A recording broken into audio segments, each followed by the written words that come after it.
하나님 말씀 호세아서 6장 1절부터 6절까지 다 같이 읽겠습니다. 시작. 오라 우리가 여호와께로 돌아가자. 여호와께서 우리를 찢으셨으나 도로 낫게 하실 것이요 우리를 치셨으나 싸매어 주실 것이니라. 여호와께서 이틀 후에 우리를 살리시며 제3일에 우리를 일으키시리니 우리가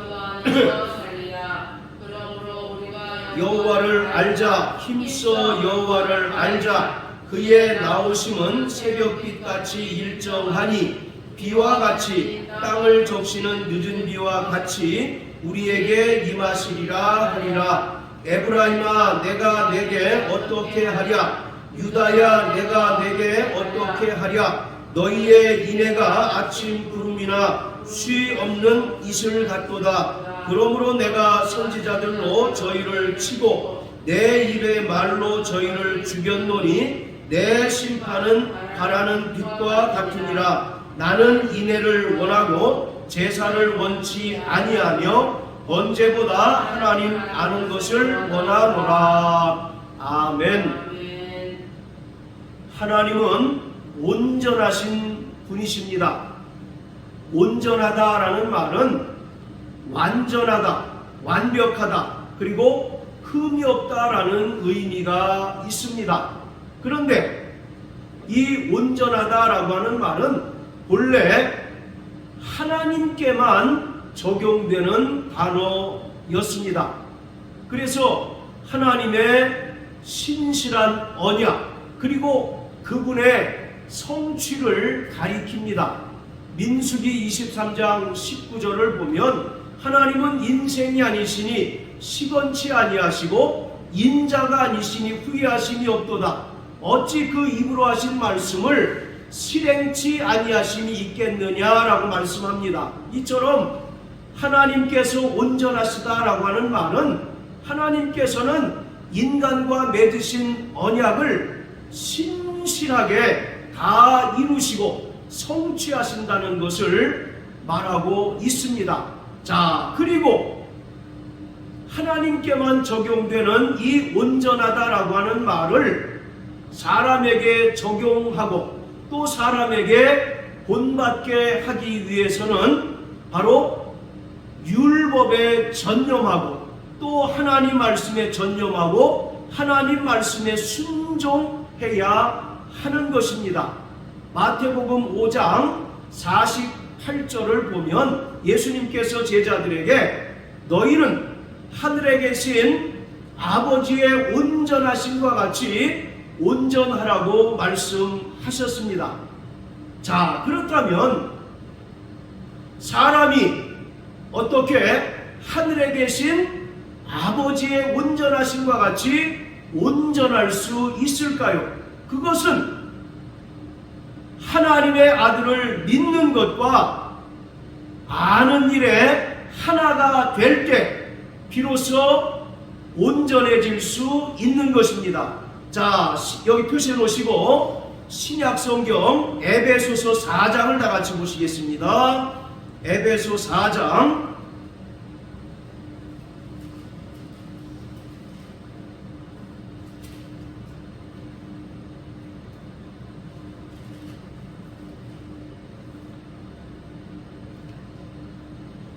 자, 13절입니다.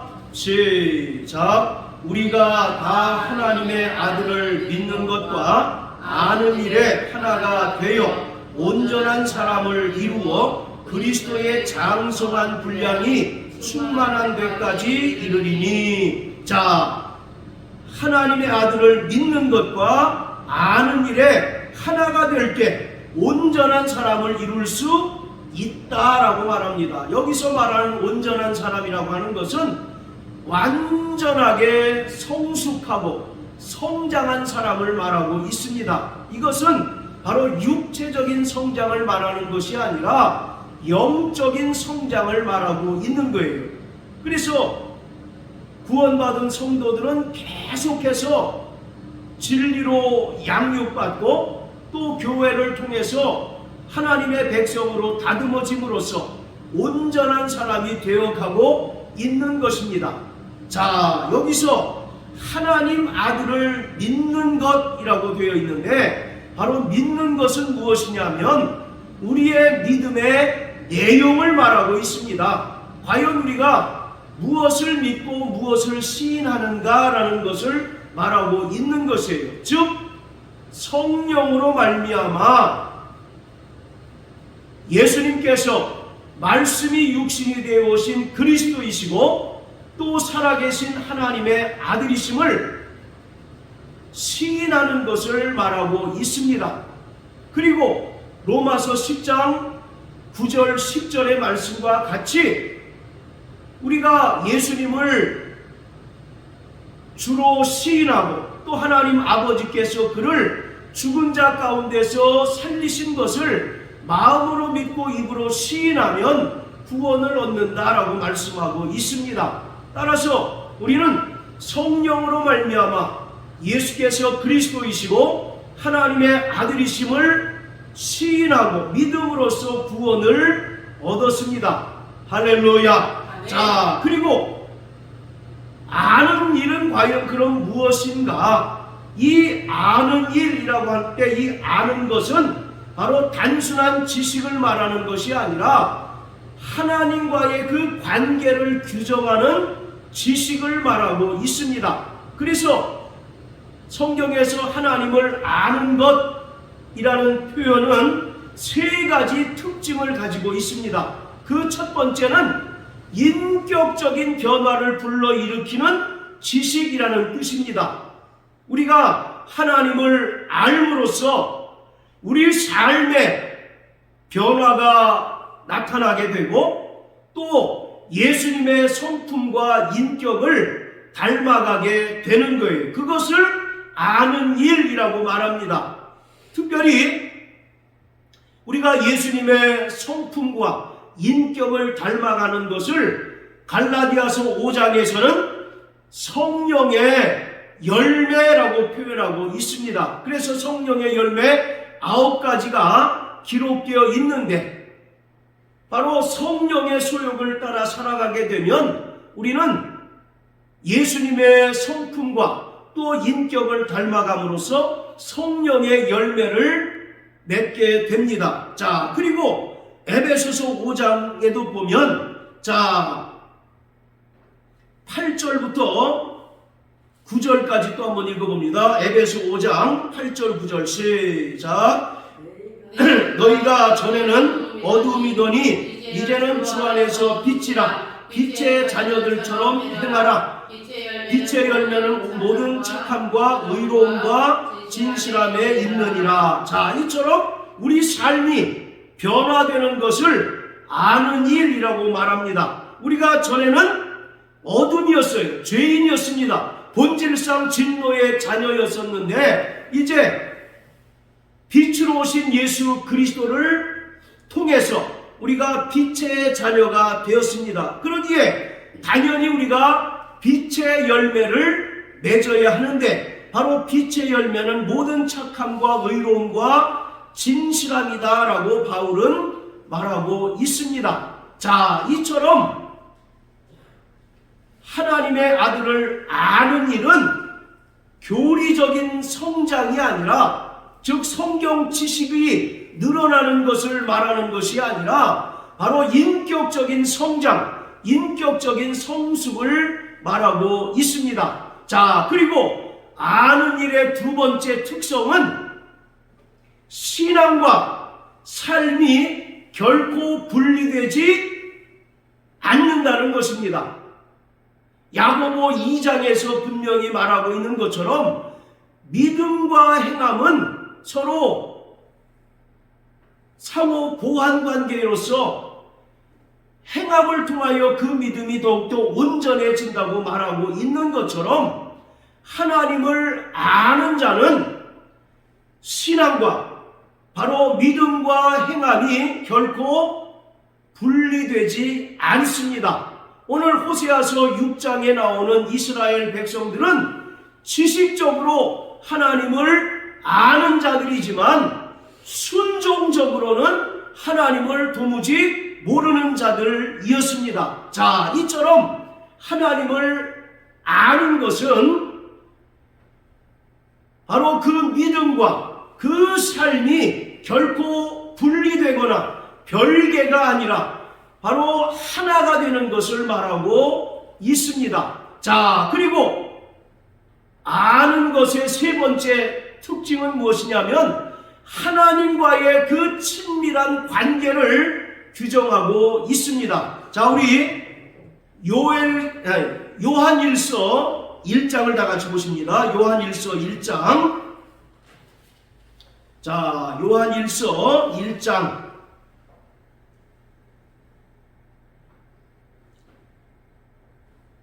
자, 6절, 7절 다 같이 읽겠습니다. 시작. 만일 우리가 하나님과 사귐이 있다 하고 어두운 가운데 행하면 거짓말을 하고 진리를 행치 아니함이거니와 저가 빛 가운데 계신 것 같이 우리도 빛 가운데 행하면 우리가 서로 사귐이 있고 그 아들 예수의 피가 우리를 모든 죄에서 깨끗하게 하실 것이요. 자, 이처럼 하나님을 안다라고 할 때 이 아는 것은 하나님과의 사귐을 말하고 있습니다. 그래서 하나님과의 사귐, 그리고 하나님과의 그 인격적인 교제를 통해서 구원받은 성도들은 하나님의 살아계심과 또 우리와 함께 하심을 늘 경험하고 그분의 음성을 듣고 또 그의 뜻을 깨닫고 그 뜻대로 순종하며 살아가는 것입니다. 요한복음 17장 3절을 보면 영생은 곧 유일하신 참 하나님과 그의 보내신 자 예수 그리스도를 아는 것이다 라고 말하고 있어요. 여기서 이 알다라고 하는 것도 단순히 피상적인 지식을 말하는 것이 아니라 성령이 내주하심으로 말미암아 하나님과 그의 보내신 예수 그리스도와 인격적인 교제를 나누고 또 서로 사귐을 갖는 것을 말하고 있습니다. 자, 이처럼 성경은 구원받은 성도들이 하늘에 계신 아버지와 같이 온전하기 위해서는 하나님 아들을 믿는 것과 아는 일에 하나가 되어야 한다라고 말씀하고 있습니다. 자, 다시 호세아서 6장으로 돌아갑니다. 자, 호세아 선지자는 북이스라엘의 선지자였습니다.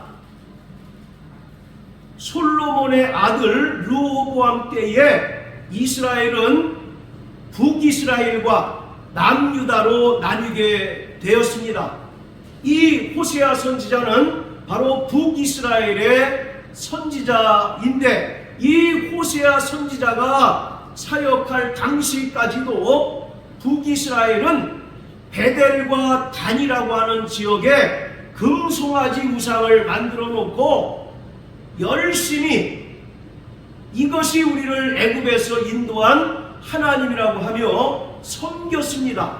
그들이 외적으로는 형식적으로는 여호와 하나님을 섬기는 것 같았지만 그들은 바알신을 섬기는 혼합 종교의 그런 종교 생활을 하고 있었습니다. 자, 그리고 그들이 종교적인 의식과 제사를 활발하게 행했지만 바로 하나님과 맺은 언약의 본질인 인애와 회개가 없는 형식적인 신앙, 형식적인 종교 생활을 할 뿐이었습니다.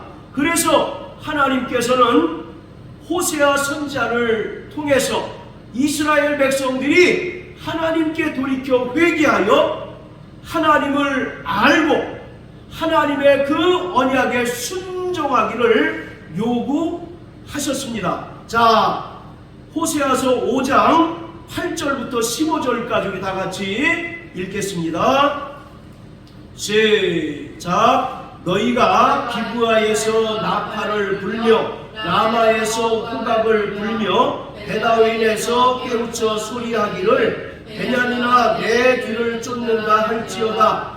견책하는 날에 에브라임이 황무할 것이며 내가 이스라엘 지파 중에 필연 있을 일을 보였노라. 유다 방백들은 지게표를 옮기는 자 같으니 내가 나의 진노를 저희에게 물같이 부으리라. 에브라임은 사람의 명령 쫓기를 좋아하므로 학대를 받고 재판의 압제를 당하는도다. 그러므로 내가 에브라임에게는 좀 같으며 유다 족속에게는 썩이는 것 같도다. 에브라임이 자기의 병을 깨달으며 유다가 자기의 상처를 깨달았고 에브라임은 아수르로 가서 아렙 왕에게 사람을 보내었으나 저가 능히 너희를 고치지 못하겠고 너희 상처를 낫게 하지 못하리라. 내가 에브라임에게는 사자 같고 유다 족속에게는 젊은 사자 같으니 나 곧 내가 움켜 갈지라. 내가 탈취하여 갈지라도 건져낼 자가 없으리라. 내가 내 곳으로 돌아가서 저희가 그 죄를 뉘우치고 내 얼굴을 구하기까지 기다리라. 저희가 고난을 받을 때에 나를 간절히 구하고 이르기를. 자, 호세아서 5장 8절부터 15절까지의 말씀을 통해서 하나님께서는 북이스라엘과 남유다를 심판하시고 멸망시키실 것을 예언하셨습니다. 자, 거기 나오는 에브라임은 바로 북이스라엘을 가리키고 바로 유다는 남유다를 가리킵니다. 자, 14절을 보세요. 내가 에브라임에게는 사자 같고 유다 족속에게는 젊은 사자 같으니 나고 내가 움켜 갈지라고 말씀하고 있어요. 하나님께서 그 강인하고 용맹한 사자와 같이 북이스라엘과 남유다를 찢으시겠다는 것입니다. 심판하시고 멸망시키시겠다고 말씀하고 있는 거예요. 그래서 실제로 북이스라엘은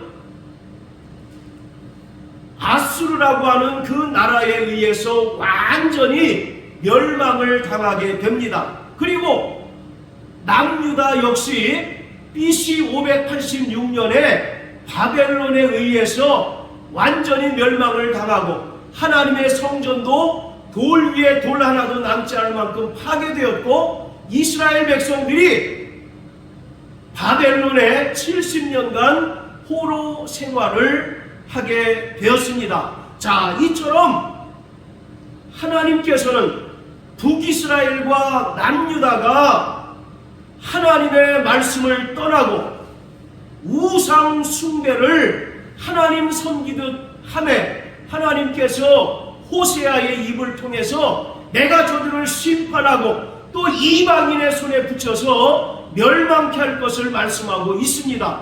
그러면서 15절에 뭐라고 얘기합니까? 저희가 그 죄를 돌이키고 뉘우치고 내 얼굴을 구하기까지 기다릴 것이다 라고 말씀합니다. 자, 여기서 그 죄를 뉘우치고 내 얼굴을 구한다는 것은 하나님께 회개한다는 것을 말하고 있어요. 그러면서 오늘 본문 6장 1절부터 6절까지의 말씀과 연결이 됩니다. 자, 그런데 좀 이상한 점이 있어요. 자, 우리 1절을 다 같이 한번 읽어보세요. 시작. 오라 우리가 여호와께로 돌아가자. 여호와께서 우리를 찢으셨으나 도로 낫게 하실 것이요 우리를 치셨으나 싸매어 주실 것임이라. 자, 여기 보면 오라 우리가 여호와께로 돌아가자라고 말합니다. 여기서 이 돌아가자라고 하는 말은 히브리어로 슈브라고 합니다. 슈브라고 하는 말은 헬라어로 메타노이아와 동일한 말인데 회개하다라고 하는 말입니다. 그래서 여호와께로 돌아가자라고 하는 말은 우리가 회개하자라고 하는 말입니다. 하나님께서 우리가 회개할 때 우리를 찢으셨지만 도로 낫게 하실 것이고 또 하나님께서 우리를 젊은 사자와 같이 치셨지만 우리를 싸매 주실 것이다 라고 말씀하고 있어요. 그래서 6장 1절부터 3절까지는 이스라엘 백성들의 회개에 대한 내용입니다. 그런데 문제는, 자, 또 4절 읽어보세요. 4절. 자, 시작. 에브라임아, 내가 내게 어떻게 하랴? 유다야, 내가 내게 어떻게 하랴? 너희의 인애가 아침 구름이나 쉬 없어지는 이슬 같도다. 자, 그리고 5절에는 내 심판은 바라는 빛과 같다라고 말씀하십니다. 분명히 6장 1절부터 3절까지 해서 이스라엘 백성들이 하나님께 회개한다는 내용이 언급이 되어 있어요. 그런데 하나님께 회개하면 하나님께서 우리의 죄를 용서하시고 우리를 싸매 주시지 않습니까? 그런데 4절부터 6절까지의 말씀은 바로 용서나 또는 회복의 말씀이 아니라 하나님께서 오히려 회개하는 이스라엘 백성들을 심판하신다라고 말씀하고 있습니다. 이게 어찌된 영문입니까? 분명히 이스라엘 백성들이 하나님께 회개한다고 말씀하고 있는데 4절부터 6절까지는 오히려 하나님께서 그들을 용서하시거나 회복시켜 주시는 것이 아니라 그들을 심판하실 것이다 라고 말씀하고 있어요. 이 얘기는 무슨 얘기입니까? 그들의 회개가 참된 회개가 아니라는 것입니다. 이스라엘 백성들이 하나님께 회개하긴 하는데 그들의 회개가 참된 회개가 아니라는 거예요. 한마디로 얘기하면 거짓된 회개고 또 위장된 회개라는 것입니다. 하나님께서는 마음의 중심을 보시는 분입니다. 할렐루야. 사람은 겉모습을 보고 그 사람을 평가할지 모르지만 하나님께서는 사람의 중심을 보시는 분으로서 이스라엘 백성들이 하나님께 돌아와 회개하지만 그 회개가 참된 회개가 아니라 거짓된 회개고 또 위장된 회개라는 것을 아시고 그들을 심판하실 것을 말씀하십니다. 이스라엘 백성들은 회개하는 신용만 내면 하나님께서 그들을 도로 싸매 주실 것이고 도로 치료해 주실 것이다 라고 이와 같이 굳게 믿고 있는 거예요. 그런데 오히려 하나님께서는 이스라엘 백성들의 마음의 중심을 보시고 이들의 회개가 참된 회개가 아니라는 사실을 폭로하시고 오히려 저들을 심판하신다고 분명하게 말씀하고 있습니다.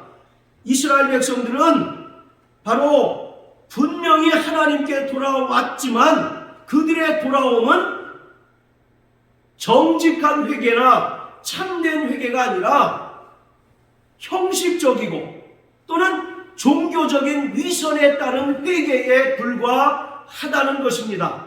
그래서 하나님께서 4절에서 뭐라고 말씀하십니까? 너희의 인애가 아침 구름이나 쉬 없어지는 이슬 같다라고 말합니다.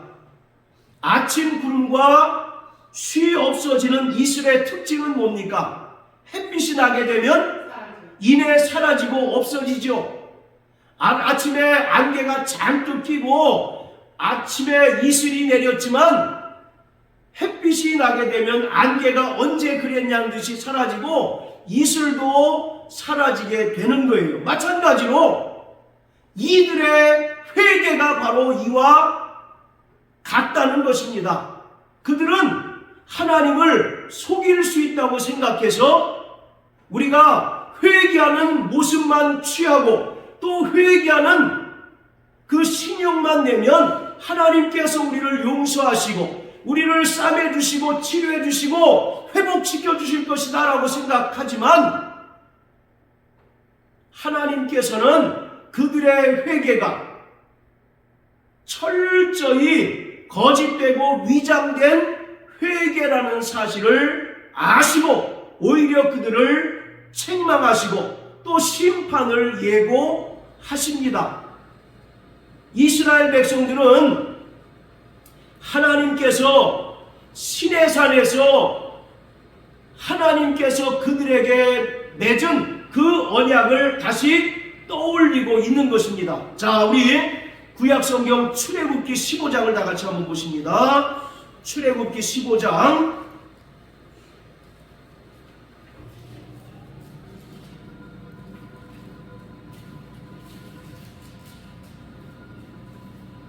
자, 26절 시작. 가라사대 너희가 너희 하나님 나 여호와의 말을 청종하고 나의 보기에 의를 행하며 내 계명의 귀를 기울이며 내 모든 규례를 지키면 내가 애굽 사람에게 내린 모든 질병이 하나도 너희에게 내리지 아니하리니 나는 너희를 치료하는 여호와임이니라. 아멘. 바로 하나님께서 시내산에서 모세를 통해서 이스라엘 백성과 언약을 맺으신 내용입니다. 나는 너희를 치료하는 여호와다. 여호와 라파의 하나님이다 라고 말씀하고 있습니다. 다시는 너희를 바로 애굽에 내린 그 질병이 하나도 너희에게 내리지 않고 너희를 치료하고 또 너희를 싸매어 주는 하나님이 될 것이다 라고 말씀하고 있습니다. 자, 또 신명기 32장을 다 같이 보십니다. 신명기 32장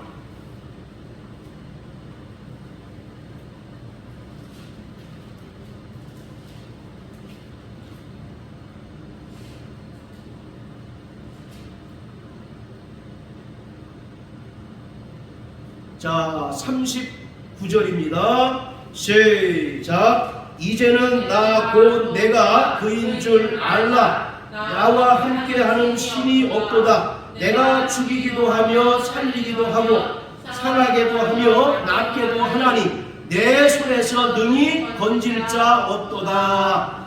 하나님께서 이스라엘에게 말씀하시기를 나는 죽이기도 하고 살리기도 하는 하나님이실 뿐만 아니라 상하게도 하며 낫게도 하는 하나님이다 라고 말씀하고 있습니다.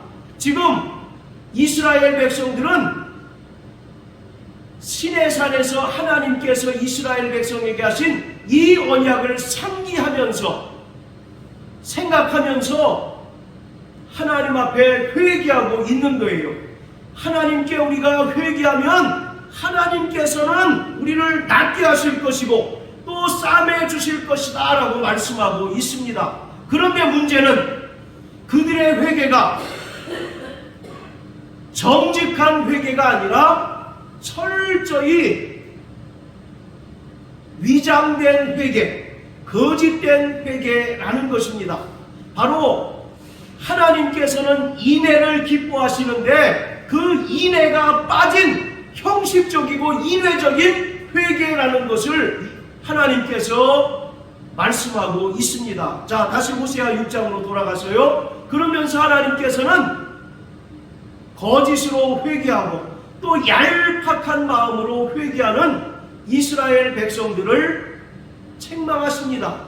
너희의 바로 인애는 아침 구름이나 쉼이 없는 아침 이슬과 같다라고 말합니다. 즉 그들의 회개는 진실성이 결여되어 있다는 겁니다. 그들의 회개는 정직하지 못하다라고 말씀하고 있어요. 여기서 인애라는 것이 뭘까요? 자, 따라하세요. 인애. 네, 바로 이 인애라고 하는 말은 히브리어로 헤세드라고 합니다. 이것은 두 가지 의미가 있는데 하나는 자비, 사랑이라고 하는 그런 의미가 있고 또 하나는 바로 성실하다, 신실함이라는 그 의미가 담겨 있습니다. 여기서는 바로 성실함을 말하고 있습니다. 하나님께서는 구원받은 성도들에게 성실함을 요구하고 있습니다. 철저히 하나님의 언약을 의지하고 그 언약에 순종하는 삶을 우리에게 요구하고 있습니다.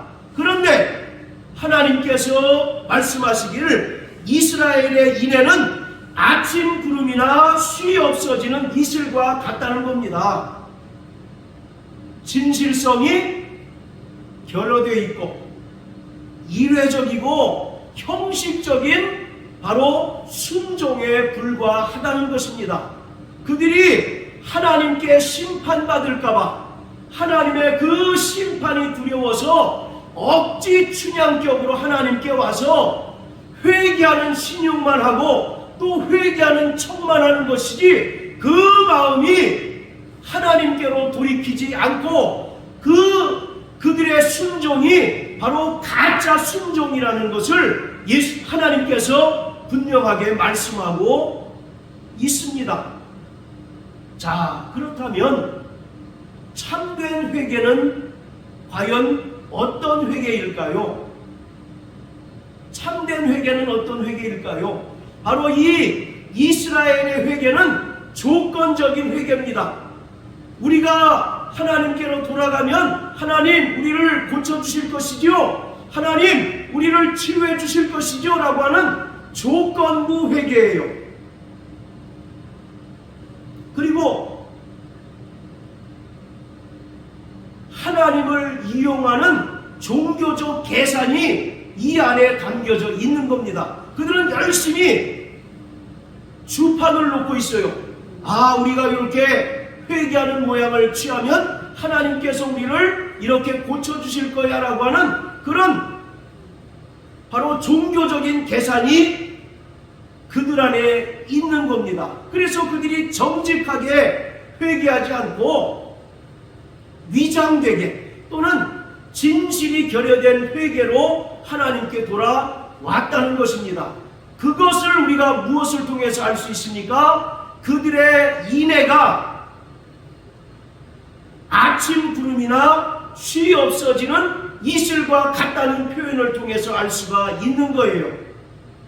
바로 이 인애라고 하는 것은 여기서는 하나님 언약을 순종하는 것을 말합니다. 할렐루야. 바로 우리가 믿음인 걸 하면서 순종하지 않는다면 그 믿음은 결코 하나님께서 기뻐하실 수 없는, 또 하나님께서 그 믿음의 진정성을 의심하는 그런 믿음일 수밖에 없는 거예요. 마찬가지로 이스라엘 백성들이 천부여 의지 없어서 손들고 옵니다라고 하나님 앞에 회개하였지만,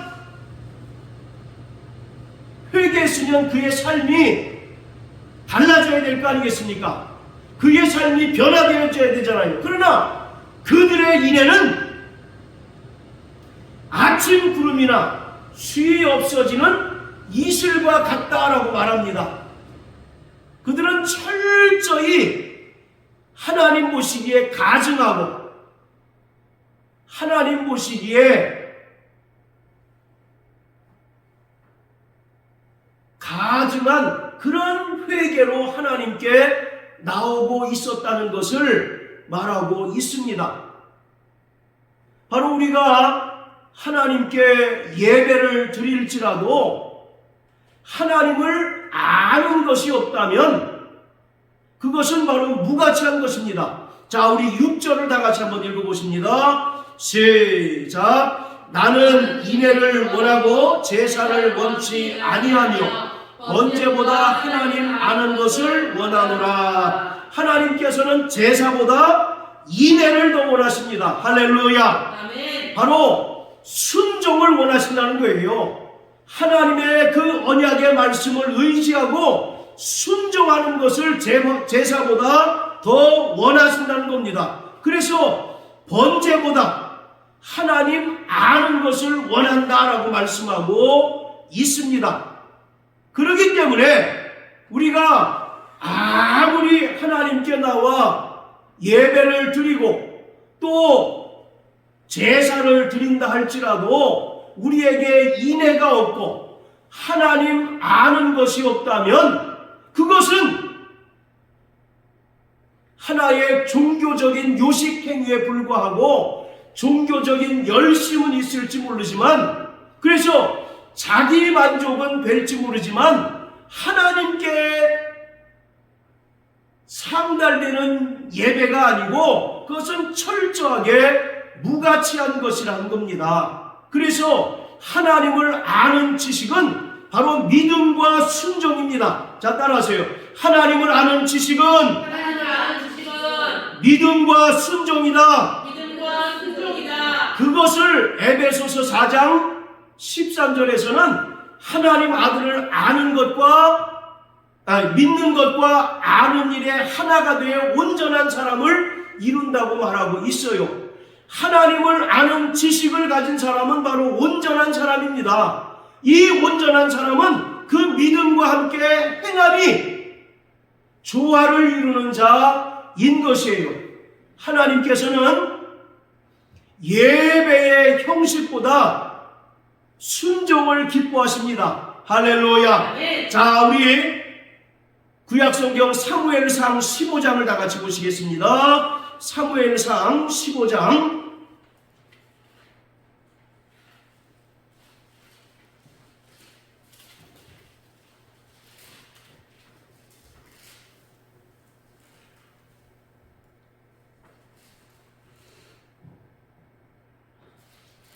자, 17절부터 23절까지 같이 읽겠습니다. 시작. 사무엘이 가로되 왕이 스스로 작게 여길 그때에 이스라엘 지파의 머리가 되지 아니하셨나이까. 여호와께서 왕에게 기름을 부어 이스라엘 왕을 삼으시고 또 왕을 길로 보내시며 이르시기를 가서 죄인 아말렉 사람을 진멸하되 다 없어지기까지 치라 하셨거늘 어찌하여 왕이 여호와의 목소리를 청종치 아니하고 탈취하기에만 급하여 여호와의 악하게 여기시는 것을 행하였나이까. 사울이 사무엘에게 이르되 나는 실로 여호와의 목소리를 청종하여 여호와께 보내신 길로 가서 아말렉 왕 아각을 끌어왔고 아말렉 사람을 진멸하였으나 다만 백성이 그 마땅히 멸할 것 중에서 가장 좋은 것으로 길갈에서 당신의 하나님 여호와께 제사하려고 양과 소를 취하였나이다. 사무엘이 가로되 여호와께서 번제와 다른 제사를 그 목소리 순종하는 것을 좋아하신 같이 좋아하시겠나이까. 순종이 제사보다 낫고 듣는 것이 수양의 기름보다 나으니 이는 거역하는 것은 사술의 죄와 같고 완고한 것은 사신 우상에게 절하는 죄와 같음이라. 왕이 여호와의 말씀을 버렸으므로 여호와께서도 왕을 버려 왕이 되지 못하게 하셨나이다. 아멘. 하나님께서 사울 왕에게 분명히 아말렉의 모든 사람들을 다 진멸할 뿐만 아니라 모든 가축들도 다 진멸하라고 명령하셨습니다. 그런데 사울 생각에 저 살찐 것들을 구별해 놨다가 이것을 하나님께 제사 드릴 때 제물로 쓰면 좋겠다 싶어가지고 살찐 것들을 특별히 구별해 놨습니다. 그것을 사무엘 선지자가 보고 사울 왕을 책망하시는 거예요. 22절 23절에 보면 순종이 뭐보다 낫고 제사보다 낫고 듣는 것이 수양의 기름보다 나으며 이를 거역하는 것은 사술의 죄와 같고 완고한 것은 사신 우상에게 절하는 죄와 같다라고 말합니다. 하나님께서는 우상 숭배를 가장 싫어하셔요. 그런데 하나님 말씀을 듣지 아니하고 또 하나님께 불순종하는 것을 우상 숭배하는 죄와 동일하게 취급하신다고 말씀하고 있습니다. 그러면서 마지막에 왕이 하나님의 말씀을 버렸기에 하나님께서도 당신을 버려서 더 이상 왕이 되지 못하게 하실 것입니다 라고 말씀합니다. 그 결과 이 사울은 길보아 전투에서 패전하고 스스로 자살로 그 생애를 마칩니다. 자, 이처럼 우리가 예배의 형식으로 하나님께 모여서 드리지만 순종이 빠졌을 때는 하나님께서는 그 예배를 결코 기뻐하지 아니하십니다. 순종이 제사보다 낫고 하나님께서는 제사보다 인애를 기뻐하신다는 사실을 우리는 분명히 깨달아야 하는 것입니다. 그래서 우리는 형식적인 신앙생활을 철저히 지양하는 자가 되어야 합니다. 할렐루야. 바로 형식적이란 말은 외식하는 것을 말하고 있습니다. 하나님께서는 외식하는 자를 가증하게 여기신다는 사실을 분명히 깨닫게 되시기를 바랍니다. 그래서 하나님께서는 제사보다 인애를 기뻐하시고 또 번제보다 하나님 아는 지식 얻는 것을 기뻐하십니다. 하나님을 아는 지식이란 바로 믿음과 순종인 것입니다. 우리가 믿음이 있다고 하면서 행하지 않는다면 그것은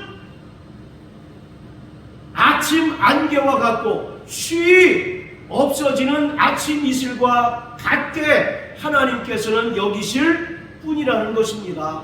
그러므로 사랑하는 성도 여러분, 날마다 하나님을 힘써 아는 자 되시길 주의 이름으로 축복합니다.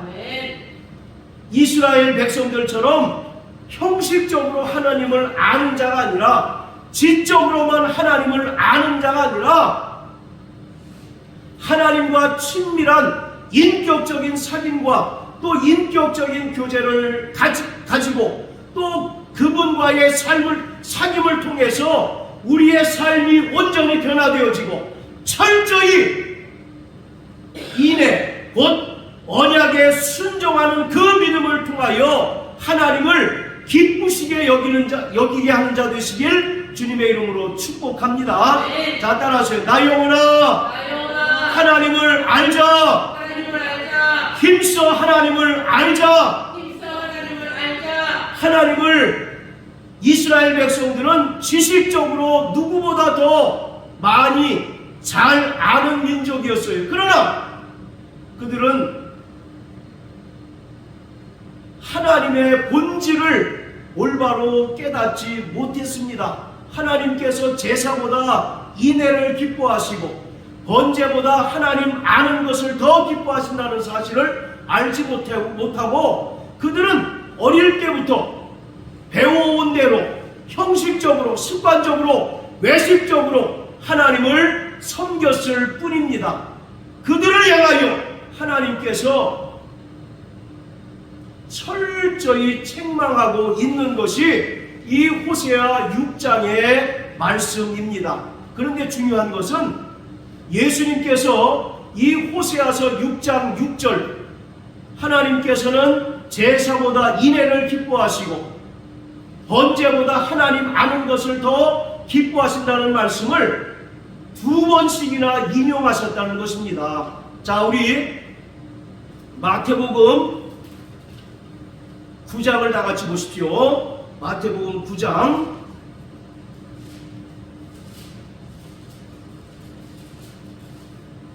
자 13절입니다. 시작. 너희는 가서 내가 긍휼을 원하고 제사를 원치 아니하노라 하신 뜻이 무엇인지 배우라. 내가 의인을 부르러 온 것이 아니요 죄인을 부르러 왔노라 하시니라. 자, 여기 보면 기억이라고 되어 있습니다. 제 성경에는. 그리고 그 밑에 보면 바로 호세아서 6장 6절을 예수님께서 인용하셨다라고 표현하고 있어요. 자, 여기 보면 내가 긍휼을 원하고 제사를 원치 않는다라고 말합니다. 호세아서 6장 6절에는 뭐라고 되어 있습니까? 인애를 원하고 제사를 원치 않는다라고 되어 있어요. 바로 인애라고 하는 말 대신에 긍휼이라고 하는 말을 썼습니다. 자, 또 마태복음 12장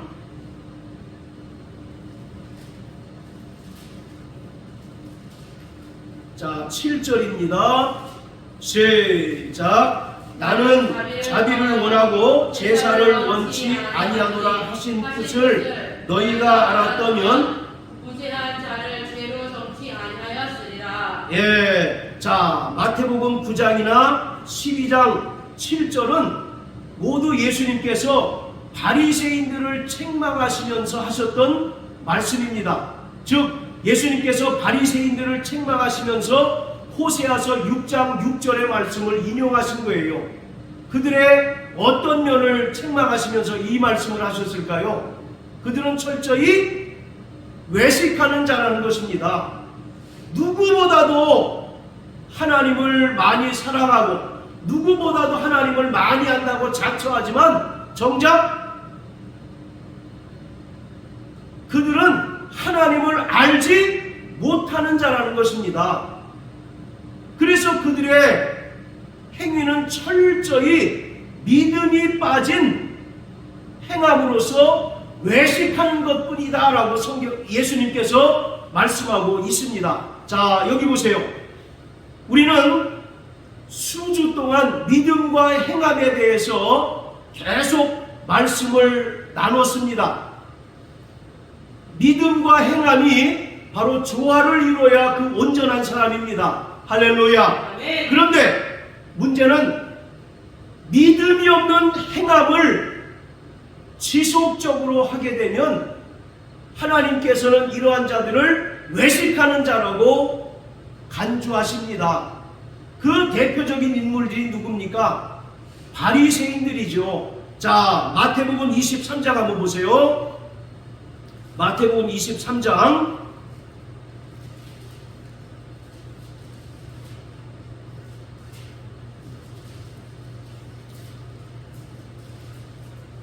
자, 23절을 보시면 화 있을진저 외식하는 서기관들과 바리새인들이여 라고 예수님께서 서기관들과 바리새인들을 책망하셨습니다. 자, 그리고 29절, 자, 우리 사모님 한번 읽으세요.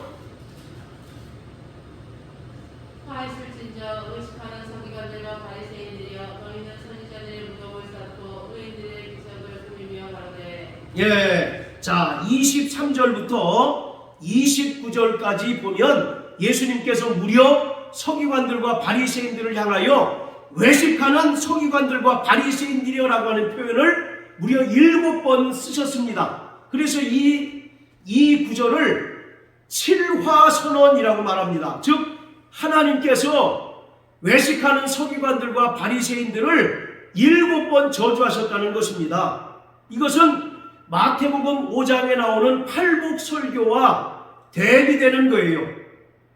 천국을 소유한 하나님 백성들에게 예수님께서는 8가지 복을 선언하셨습니다. 반면에 믿음이 없이 행함만 강조하는 외식하는 바리새인들을 향하여 예수님께서 7번이나 저주를 선언하셨다는 것입니다.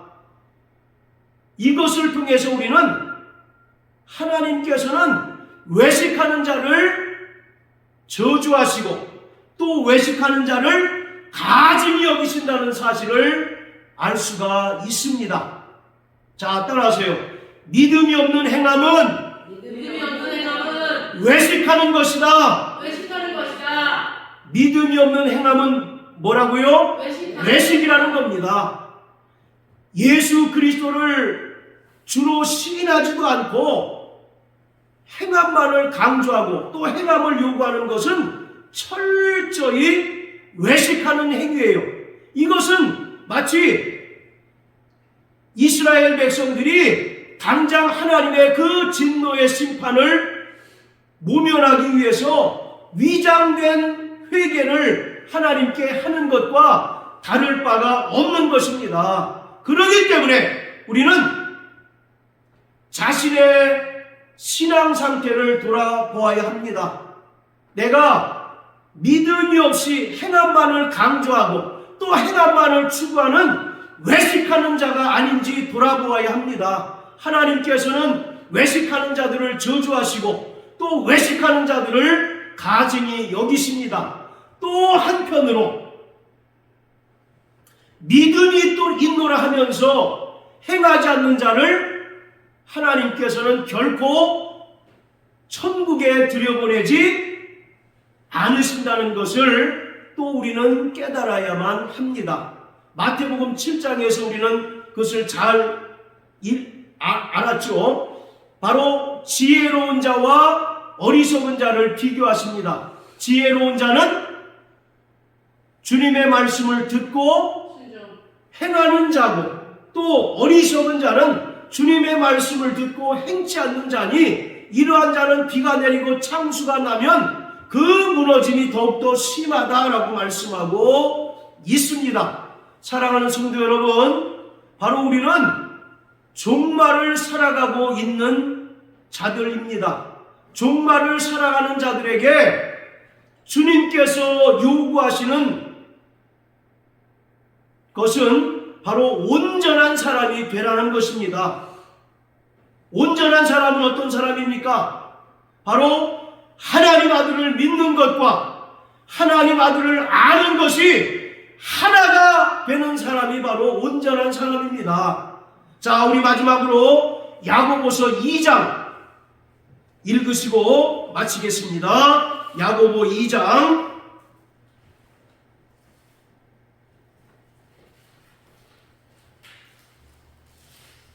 자, 14절부터 26절까지 시작. 내 형제들아, 만일 사람이 믿음이 있노라 하고 행함이 없으면 무슨 이익이 있으리요? 그 믿음이 능히 자기를 구원하겠느냐? 만일 형제나 자매가 헐벗고 일용할 양식이 없는데 너희 중에 누구든지 그에게 이르되 평안히 가라, 더욱게 하라, 배부르게 하라 하며 그 몸에 쓸 것을 주지 아니하면 무슨 이익이 있으리요? 이와 같이 행함이 없는 믿음은 그 자체가 죽은 것이라. 혹이 가로되 너는 믿음이 있고 나는 행함이 있으니 행함이 없는 내 믿음을 내게 보이라. 나는 행함으로 내 믿음을 내게 보이리라. 내가 하나님은 한 분이신 줄을 믿느냐? 잘 아는도다. 귀신들도 믿고 떠느니라. 아, 허탄한 사람아, 행함이 없는 믿음이 헛것인 줄 알고자 하느냐?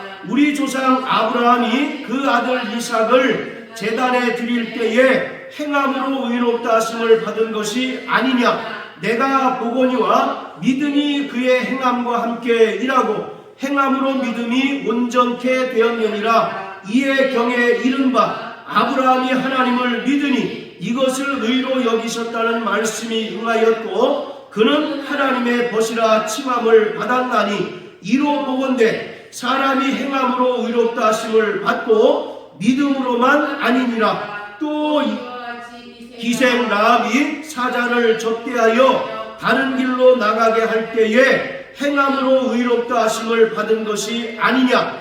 영혼 없는 몸이 죽은 것 같이 행함이 없는 믿음은 죽은 것이라. 자, 마지막 26절 다 같이 시작. 영혼 없는 몸이 죽은 것 같이 행함이 없는 믿음은 죽은 것이니라. 정말 오늘 죽은 믿음을 가지고 형식적인 외식적인 신앙을 살아가는 사람들이 너무나 많다는 것입니다.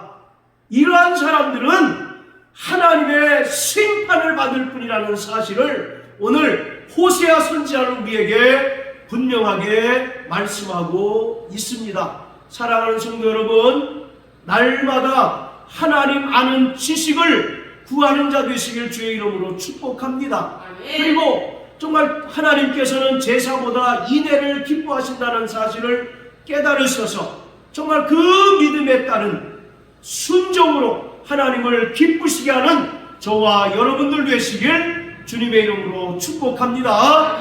할렐루야.